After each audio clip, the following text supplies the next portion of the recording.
Wielu ludzi mówi, że to jedna z najpiękniejszych roślin łodygowych, a w dodatku jeszcze czerwona. W dzisiejszym odcinku Atlasu Roślin Akwariowych zajmiemy się rośliną, która może kompletnie zmienić Twoje akwarium. Ma wszelkie predyspozycje do tego, żeby zamienić Twój zwykły zbiornik w coś naprawdę pięknego. I teraz pewnie zastanawiacie się, o jaką roślinę chodzi.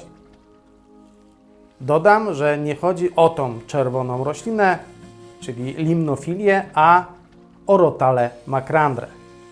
W dzisiejszym odcinku opowiem Wam o jej wymaganiach, a przede wszystkim opowiem kilka praktycznych porad o tym, jak zrobić, żeby po prostu tą roślinę nie zmarnować. Wszystkiego dowiecie się za chwilę. Partnerzy kanału. Firma Hobby. Wyłączny dystrybutor marki Sera i Fluval. Plantika. Największy sklep internetowy z akwarystyką i oczkiem wodnym. Ponad 10 000 produktów. Rotala macrandra pochodzi z południowej Azji.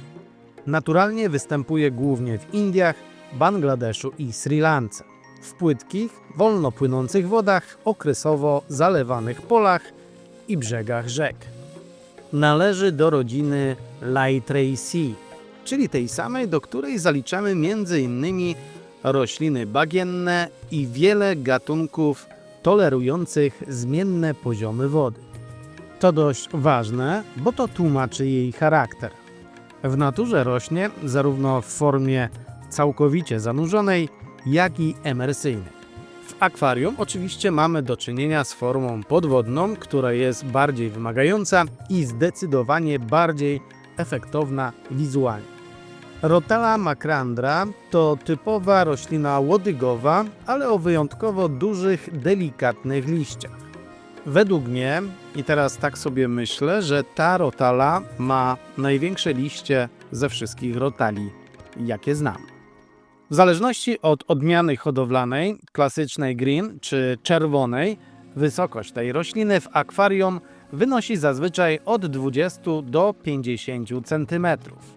To czerwone cudo w sprzyjających warunkach potrafi naprawdę szybko rosnąć, nawet kilka centymetrów tygodniowo.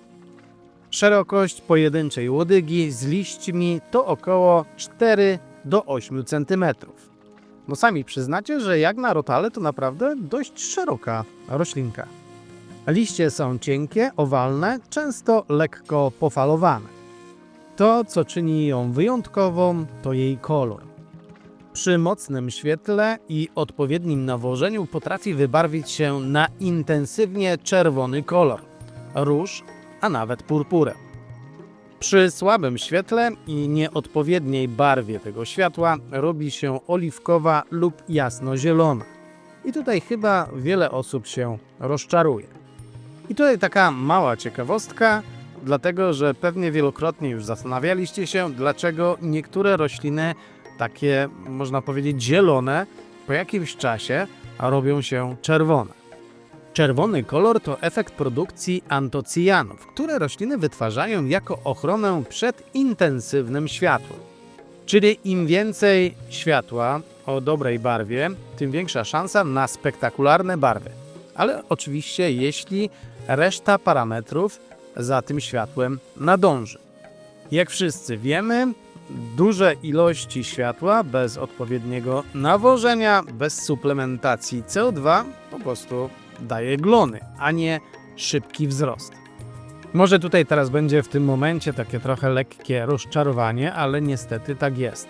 Rośliny, które w sprzedaży potencjalnie uważane są za czerwone, niekiedy po prostu po jakimś czasie przy słabym oświetleniu robią się zielone. I teraz gdzie ją sadzić? Tradycyjnie, typowo na drugi i trzeci plan. Ale jak wiemy, aquascaperzy to dziwni ludzie i nieraz po prostu wymyślają. Rośliny z trzeciego planu dają na pierwszy, a z pierwszego na trzeci. Ale tak, jak mówiłem już wcześniej, to dość wysoka roślina i w niskich zbiornikach sprawdzi się jak najbardziej jako tło, a w wyższych jako mocny, kolorystyczny akcent w centralnej części aranżacji. Sadzenie musi być po prostu przemyślane. Nie wciskajmy całych wiązek w jedno miejsce. Pamiętajcie, że wszyscy ci, którzy w akwarystyce chcą iść na skróty i nie chcą poświęcić czas na rozdzielenie poszczególnych sadzonek, to po prostu robią błąd, ogromny błąd. Rozdzielamy łodygi i sadzimy pojedynczo, w odstępach około 2-3 cm. Dlaczego? Bo Rotala macrandra potrzebuje światła także w dolnych partiach rośliny. Zbyt gęsto posadzona zacznie gubić dolne liście, łodygi wtedy zrobią się łyse, jak moja głowa, i efekt będzie odwrotny do zamierzonego. Oczywiście najlepiej, jak dla tej rośliny przygotujemy żyzne podłoże. Tak, wiem. To roślina łodygowa i też pobiera substancje odżywcze przez liście, ale korzenie też są ważne. Według mnie najlepiej sprawdzi się tutaj podłoże aktywne, akwarystyczne, z zasobami mikro i makroelementów. Korzenie nie są za bardzo rozbudowane, ale badania wskazują, że roślina wyraźnie korzysta z substancji odżywczych z podłoża. W zbiornikach na jałowym żwirze bez kapsułek nawozowych ta roślina często karłowacieje. I tutaj mała porada. Często zanim zacznie się początek, już jest koniec, dlatego powiem Wam coś ciekawego. Zawsze pierwsze przycinki robię dopiero wtedy, gdy roślina się zaaklimatyzuje i wypuści nowe, zdrowe przyrosty. Z mojego doświadczenia wynika, że zbyt wczesne cięcie po zakupie często kończy się zatrzymaniem wzrostu. Ale dobrze, tutaj takie pitu. Może przejdźmy do konkretów, bo właśnie parametry wody decydują o tym, czy będzie spektakl, czy dotkliwa porażka. Światło. Oczywiście najlepiej jak będzie mocne i o odpowiedniej barwie. Dla Rotali macrandry realnie mówimy o oświetleniu na poziomie około 40, a nawet do 60 lumenów na litr wody, aby roślina mogła prawidłowo rosnąć i uzyskać intensywne wybarwienie. I jak widać, Rotala to naprawdę światłolubna roślina. Wystarczy zobaczyć, ile lumenów ma Twoja lampa i dowiedzieć się, czy do Twojego akwarium będzie ta roślina się nadawała. Przy słabym świetle nie tylko traci kolor, ale też wyciąga się, międzywęźla robią się długie, a liście małe. Ta roślina toleruje dość szerokie spektrum temperatury, bo od 22 do nawet 28 stopni Celsjusza. Powiem Wam, że w moich akwariach taką moją złotą temperaturą jest 24 stopnie. I według mnie ta roślina między 24 a 26 stopni rośnie najlepiej. W wyższych temperaturach metabolizm nie tylko przyspiesza u ryb, ale też u roślin. Rośnie ryzyko problemów, bo jak wiemy, glony lubią dość wysokie temperatury, szczególnie wtedy, jeśli nawożenie kuleje i CO2 nie jest stabilne. No właśnie, jeżeli już jesteśmy przy dwutlenku węgla, czyli CO2, no to powiem krótko. Przy tej roślinie niemalże obowiązkowo. Rotala potrzebuje nie tylko dużej ilości światła, ale też dużej ilości CO2. Stabilne stężenie dwutlenku węgla, około 20, nawet 30 mg na litr, znacząco poprawi tempo wzrostu i wybarwienie się tej rośliny. Może ktoś teraz powiedzieć, że miałem tą roślinę bez CO2 i jakoś tam przetrwała. Przetrwanie to nie znaczy ładny wygląd. Tu musimy zaznaczyć to bardzo mocno. Parametry chemiczne wody. Rotala preferuje wodę miękką do średnio twardej. GH w granicach od 3 do 8 i lekko kwaśne pH między 5,5 a 6,8 to warunki, w których pokazuje pełnię swoich możliwości. W bardzo twardej wodzie często pojawiają się deformacje liści i zahamowanie wzrostu. Nawożenie. Według mnie kluczowe jest żelazo i mikroelementy. Oczywiście pod warunkiem, że całą resztę też musimy dobrze ogarnąć. Niedobór żelaza często objawia się bladnięciem młodych liści, I tutaj muszę dodać, że oczywiście żelazo to też mikroelementy. Według mnie z kolei niedobory azotu szybko widać po zahamowaniu wzrostu i drobnych liściach na rotali. Co ciekawe, jak pewnie większość z Was wie, niskie poziomy azotanów mogą paradoksalnie poprawić czerwienienie się, wybarwianie się rotali, oczywiście kosztem kondycji roślin. Takie zabiegi często stosują aquascaperzy tuż przed zrobieniem zdjęcia konkursowego, ale to jest krótki okres. Rozmnażanie rotali jest proste techniczne i trudniejsze praktycznie. To klasyczna roślina łodygowa, więc rozmnażamy ją poprzez sadzonki wierzchołkowe. Pewnie będą też takie osoby, które kompletnie nie wiedzą, jak to robić, to powiem tyle. Odcinamy zdrową, dobrze wybarwioną górną część rośliny i sadzimy ją w podłożu. Rośliny są tak zbudowane, że przy tego typu zajściach potrafią się bronić w postaci zagęszczania się. Ale oczywiście my nie będziemy z tego powodu smutni. Dolna część po cięciu zwykle wypuszcza nowe pędy boczne. Dzięki temu z jednej łodygi możemy w kilka tygodni zrobić gęstą grupę roślin.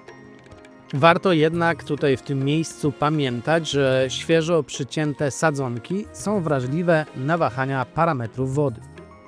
Jeśli po cięciu na przykład zmienimy sposób nawożenia lub CO2 będzie nam tutaj szwankować, nowe przyrosty mogą być zdeformowane. I tutaj taka porada praktyczna, przy dużych aranżacjach lepiej robić rotacyjne przycinki, czyli nie ciąć całej grupy roślin naraz.